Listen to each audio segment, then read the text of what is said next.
राधे राधे सभी को। ये हैं अरबी के पत्ते। अभी अभी बेचने के लिए आई थी, ताज़ी ताज़े वो अपने खेत से लेके आती हैं। एक आंटी आती हैं तो उनसे मैंने अरबी के पत्ते लिए और आज मैं बनाने वाली हूँ पतौड़े। पहले से मैं प्रिपरेशन कर चुकी थी, आइडिया बाद में आया वीडियो बनाने का कि चलो इसकी भी वीडियो बना लेते हैं।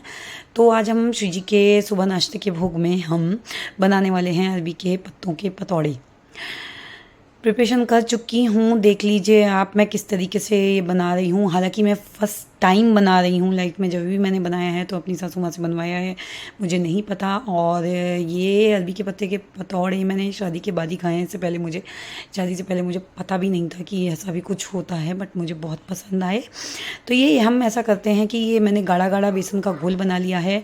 अजवाइन, नमक, मिर्च वगैरह डाल के, अजवाइन इसलिए क्योंकि ये पचता नहीं है, बादी करता है, इसलिए अजवाइन हमारी श्री जी को भी मतलब किसी भी प्रकार से कोई चीज़ नुकसान नहीं करनी चाहिए, इस वजह से।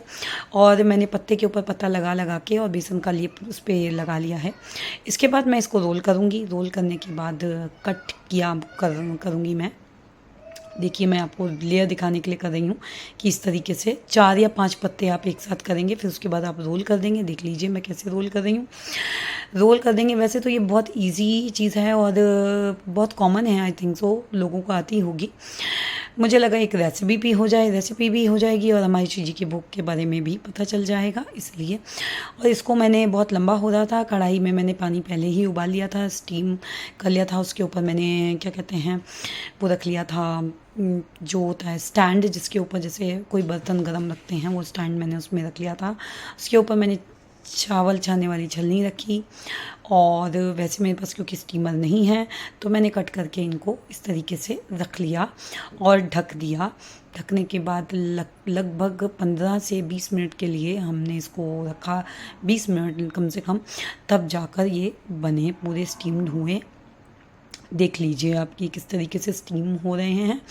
स्टीम होने के बाद हमको इसको ठंडा करना होता है। ठंडा करेंगे उसके बाद हम इसको छोटे छोटे पीसेस में कट कर लेंगे, तो इसकी जो लेयर्स है ना वो दिखाई देती हैं।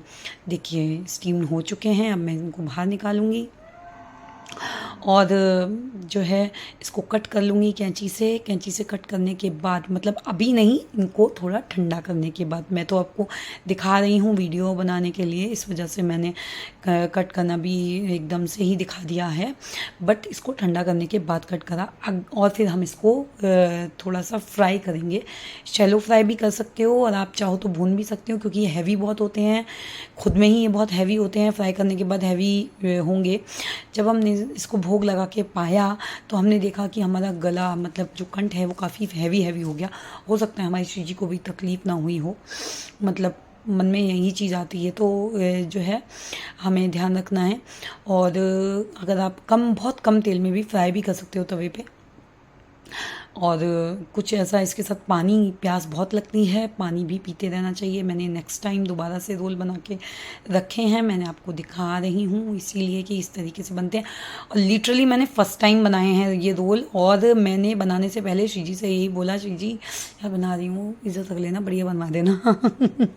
दो बढ़िया हो, मतलब सच में बहुत अच्छा, एकदम अनुपात सही रहा।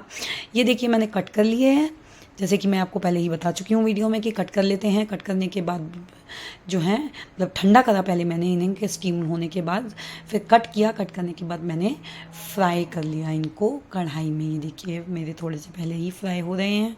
फ्राई करने के बाद मैंने इन्हें निकाला और फिर चटनी के साथ भोग लगाया, क्योंकि आपको पता होगा हमारे यहाँ पे श्री जी की सेवा रहती है और हम लोग भोग लगा कर ही पाते हैं। और भोग हमें क्यों लगाना चाहिए? भोग हमें इसलिए लगाना चाहिए कि जो भी अन्न है उसमें जिस भी तरीके का पाप, देखिए जो भी अन्न वगैरह कहीं पर भी उगता है, जब हम उसको उखाड़ते हैं तो कहीं कीड़े वगैरहों के घर भी होते हैं नीचे, तो वो भी कहीं ना कहीं किसी तरीके से नष्ट होते हैं। और कई बार किसी ना किसी को हम पैरों से चल के जाते हैं, कोई ना कोई तकलीफ़ होती है, तो किसी को भी आहत जो भी उस पल में भी पहुंची होती है। जब हम भोग लगाते हैं तो भगवान इसमें से सारा पाप निकाल लेते हैं। लिटरली उनका यही होता है कि वो पाप निकाल लेते हैं, मतलब पाप खा लेते हैं। देखिए भगवान कितने अच्छे हैं, वो पाप को खा जाते हैं जो कि आपको ना लगे, और फिर आप पवित्र भोजन, अपना भोग बनाकर मतलब प्रसाद बनाकर आपको दे देते हैं, ताकि वो इतना पवित्र हो जाए कि उसको पाने से आपको किसी भी तरीके का पाप ना लगे। लेकिन लोग कुछ ऐसे हैं जो सोचते हैं हमारे यहाँ तो भोग नहीं लगता, हम तो ये सब चीज़ें नहीं करते, हम तो खा लेते हैं, अरे हम ही भगवान हैं, हमें क्या ज़रूरत है किसी मूर्ति के आगे भोग लगाने की। ऐसे ऐसे महान अनुभूतियों से मेरा पाला पड़ता है, इवन सभी का पड़ता होगा, आप लोगों का भी पड़ता ही होगा। तो मतलब किसी से भी अगर बात करो, बाई चांस जैसे आपकी बात हो रही है, आपको अच्छा लगता है भगवान के बारे में बात करना, तो अच्छा लगता है जब तो आप बताते हो कि ऐसे ऐसे हम भोग लगाते हैं और आपको भी करना चाहिए। तो कई लोग तो मतलब एकदम नकार देते हैं, अरे हम ये सब नहीं करते हैं, अरे हम ही भगवान हैं, अरे क्या ज़रूरत है, हमने खा लिया वो लग गया भोग भगवान को। अरे भैया, आप में वो क्षमता नहीं है कि आप पाप को निकाल सकें। आप पाप खा रहे हैं अगर भगवान को बिना भोग लगाए खा रहे हैं। भगवान आपका भोग नहीं खा रहे हैं। भगवान देख लीजिए, आप जब भी भोग लगाते हैं तब जो है क्या होता है, क्या होता है तब? क्या भगवान उस भोग को कम कर देते हैं? बताइए, क्या भगवान कम करते हैं? खाते हैं। ऐसे भी भक्तों के साथ हुआ है, जब आप इतने भाव में डूब जाते हैं, ये हमारा शिव जी का भोग तैयार है, अब हम शिव जी के आगे लेकर जाएंगे और भोग को लगाएंगे। हमारे लड्डू गोपाल भी खाएंगे, छोटे छोटे से बेबी हैं, मेरे छोटे छोटे बच्चे हैं, वो भी खाएंगे। तो भगवान उतना का उतना ही भोग रहने देते हैं।